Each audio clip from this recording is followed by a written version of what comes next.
France is officially ditching Windows for Linux. Yeah, an entire government is moving away from Microsoft and switching to an open source platform instead. They're replacing Windows, Teams, and other tools with systems they can fully control within France. And the reason isn't just performance, it's something called digital sovereignty. 2.5 million government computers. That's how many workstations France just announced it's migrating away from Windows. Not a pilot program, not a feasibility study. An official government directive published last week ordering every ministry to submit implementation plans by this fall. The French government's digital agency used 4 words that Microsoft has never heard from a G7 nation: exit from Windows. And they weren't talking about a few experimental laptops in some back office. They were talking about the entire civil service. This isn't just another country complaining about Microsoft. This is a major Western democracy walking away. On April 10, 2026, France's DINAM, the Interministerial Directorate for Digital Affairs, published a press release that made headlines across Europe. The announcement was direct. The French state would pursue an exit from Windows in favor of workstations running on the Linux operating system. That's a quote, not paraphrased, not editorialized. Those are the words the French government chose to describe what's happening. The scope is enormous. France employs approximately 2.5 million civil servants across central government, regional offices, and public agencies. The migration plan covers workstations, collaborative tools, antivirus software, artificial intelligence platforms, databases, virtualization systems, and network equipment. This isn't just swapping one operating system for another. It's a complete infrastructure overhaul. The timeline is aggressive. DINAM's own internal systems will serve as the proof of concept starting immediately. By autumn 2026, every ministry and public operator must submit detailed implementation plans. Full deployment across all agencies is expected to take until 2030. The budget? Analysts estimate somewhere between 1.5 and 3 billion euros over a 5 to 7 year period. That covers hardware upgrades, software development, training, and support infrastructure. 3 additional government bodies are supporting the initiative: the Directorate General for Enterprises, the National Cybersecurity Agency of France, and the State Procurement Directorate. When 4 separate branches of government coordinate on a single IT decision, it's not a casual experiment, it's policy. But here's where it gets interesting. France didn't frame this as a cost-saving measure. They didn't frame it as a technical upgrade. They framed it as a matter of national security. David Amiel, France's Minister of Public Action and Accounts, published a statement alongside the announcement. His words were unusually blunt for a government official. "We must become less reliant on American tools and regain control of our digital destiny," Amiel wrote. "We can no longer accept that our data, our infrastructure, and our strategic decisions depend on solutions whose rules, pricing, evolution, and risks we do not control." Read that again. A minister of a G7 nation just said that his country can no longer accept depending on American software. He specifically called out the United States, not foreign vendors, not non-European providers, American tools. Anne-La Inov, France's Minister for Artificial Intelligence and Digital Technology, reinforced the message: digital sovereignty is not an option. It is a strategic necessity. This is the language of national defense, not IT procurement, and it reflects a broader shift happening across Europe. For years, European governments have worried about their dependence on American technology companies. The concerns are familiar: data flowing through servers subject to US law, software updates controlled by companies answering to US regulators, cloud infrastructure that could theoretically be cut off during a diplomatic dispute. These concerns used to be theoretical. They're not anymore. The timing of France's announcement is not accidental. It arrives as trade tensions between the US and Europe have reached levels not seen in decades. It arrives as European governments watch American tech policy shift in unpredictable directions, and it arrives as Microsoft's own decisions have given them the perfect excuse to leave. Because here's what the French government didn't need to say out loud. Windows 10 support ended in October 2025. Hundreds of millions of PCs worldwide are now running an operating system that no longer receives security updates. Microsoft's solution? Pay for extended security updates. $61 per device the first year, $122 the second year, $244 the third year. The price doubles every year. For a government with 2.5 million workstations, that math gets ugly fast. Year 1 alone would cost over $150 million.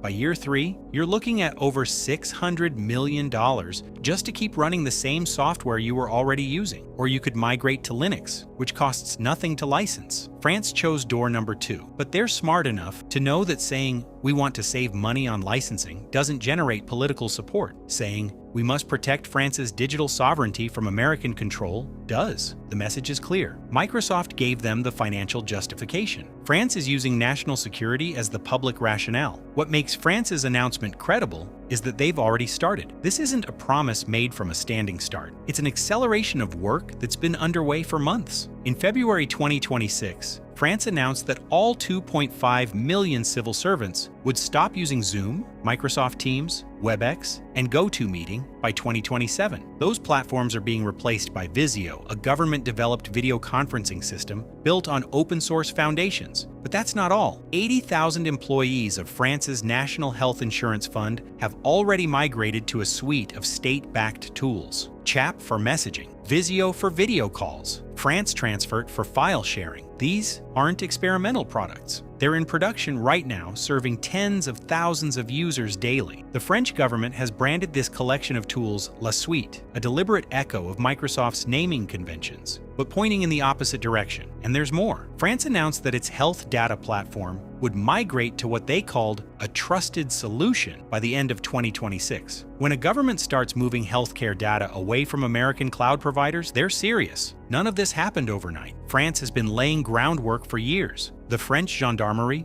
the National Police Force, has been running Linux on over 100,000 workstations since 2004. Their custom distribution called Ubuntu has been in production for over 2 decades. That's not a pilot program, that's a proven deployment at scale. When skeptics ask whether Linux can work for government operations, France can point to 22 years of evidence that it already does. But France isn't alone in this movement, and that's what makes the announcement significant beyond French borders. Germany's state of Schleswig-Holstein announced in 2024 that it would migrate 30,000 government PCs from Windows to Linux. By December 2025, they reported that 80% of those workstations had already moved to LibreOffice. The savings? 15 million euros per year in Microsoft licensing fees. A one-time investment of 9 million euros to complete the migration pays for itself in 7 months. Denmark's Ministry of Digital Affairs has announced similar plans. Austria's military is evaluating Linux deployments. The city of Lyon in France has already made the switch for thousands of municipal workstations. What started as isolated experiments is becoming a pattern. European governments are watching each other. When one succeeds, others follow. Microsoft knows this. In 2016, when Munich's city government was running 15,000 workstations on Linux through its famous Linux project,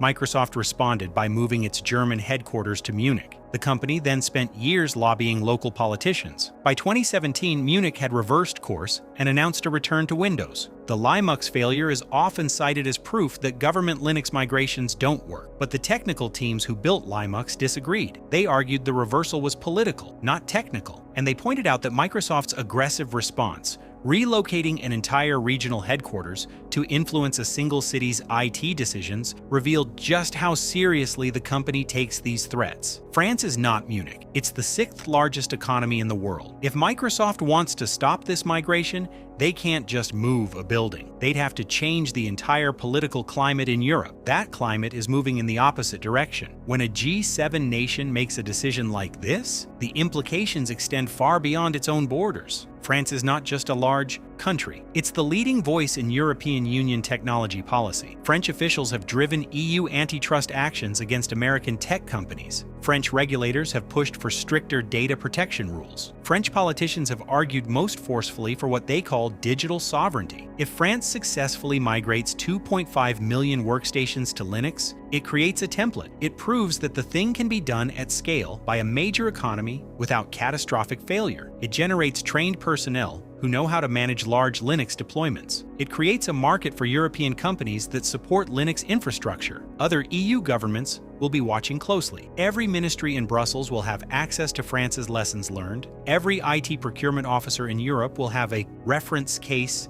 to cite when their own politicians ask whether this is realistic. The procurement effects alone could reshape the market. When France's state procurement directorate starts buying Linux-compatible hardware and services, vendors pay attention. When 2.5 million workstations need support contracts an entire ecosystem of European IT service providers has an incentive to specialize in Linux. Microsoft's response will be instructive. The company has never faced a coordinated rejection by major European governments. Individual cities have switched and switched back, but a G7 nation, with explicit backing from multiple EU neighbors, operating under a banner of digital sovereignty? That's new territory. The company has options. It could offer aggressive discounts to governments considering similar moves. It could accelerate investment in European data centers to address sovereignty concerns. It could lobby EU institutions to create friction for government Linux adoption. But some options are closing. The argument that Linux isn't ready for enterprise deployment is harder to make when France's national police have been running it for 22 years. The argument that migration is too risky is harder to make when Germany is reporting 80% completion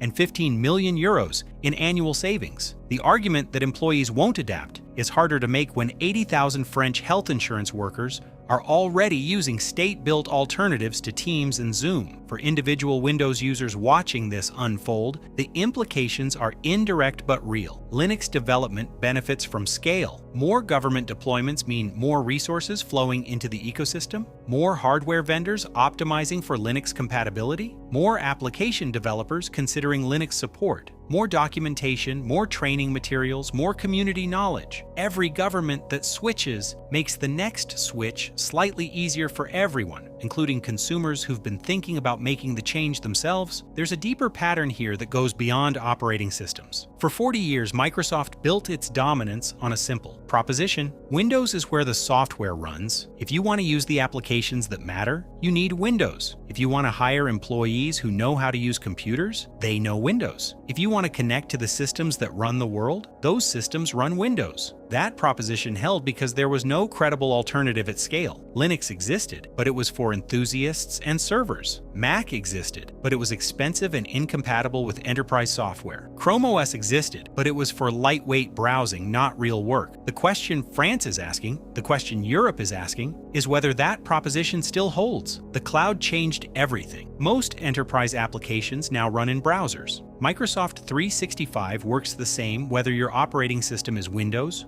or Linux. Google Workspace doesn't care what's running underneath. Slack, Zoom, Salesforce, SAP. These tools are platform agnostic. The tight coupling between Windows and productivity software has loosened. Gaming was the other lock-in. For years, if you wanted to play PC games, you needed Windows. Steam's Proton compatibility layer changed that. The Steam Deck runs Linux and plays thousands of Windows games. Valve proved that the technical barriers to Linux gaming were solvable, and they solved them. What's left? Driver support has improved dramatically. Hardware compatibility issues that plagued Linux a decade ago have largely been resolved. The desktop environments, KDE, GNOME, and others, have matured to the point where average users can navigate them without command line expertise. None of this means Linux is ready to replace Windows for everyone. It means the question has changed. It used to be, can Linux work at all for normal users? Now it's, is Linux good enough for specific use cases? France is betting the answer is yes for government workstations. Microsoft's real vulnerability isn't technical, it's strategic. The company has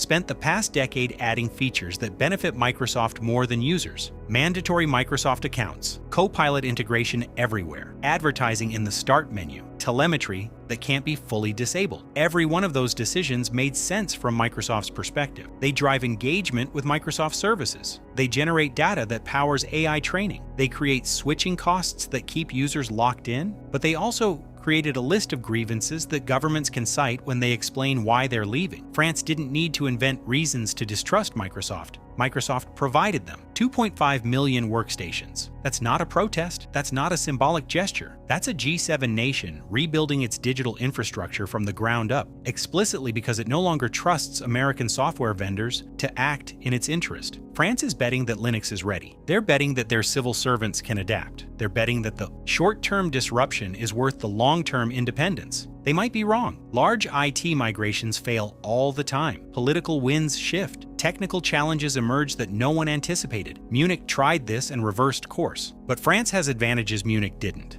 2 decades of experience with the gendarmerie deployment, a broader European movement providing political cover, a moment when trade tensions make American tech dependence feel genuinely risky, and a Microsoft that spent the last few years giving governments every reason to look for alternatives. The question isn't whether France will succeed. The question is what happens if they do. If 2.5 million French civil servants are working on Linux by 2030, and Germany has completed its migration, and Denmark has followed, and the EU has standardized procurement around open source alternatives, then Microsoft faces something it's never faced before. Not competition from another company, competition from the idea the governments don't need them at all. That's worth watching. If you want to follow what happens next, not just in France, but across Europe and beyond, subscribe. This channel covers the moments when users and governments push back against the companies that used to have all the power. Drop a comment, would you switch to Linux if your government did? I read every response.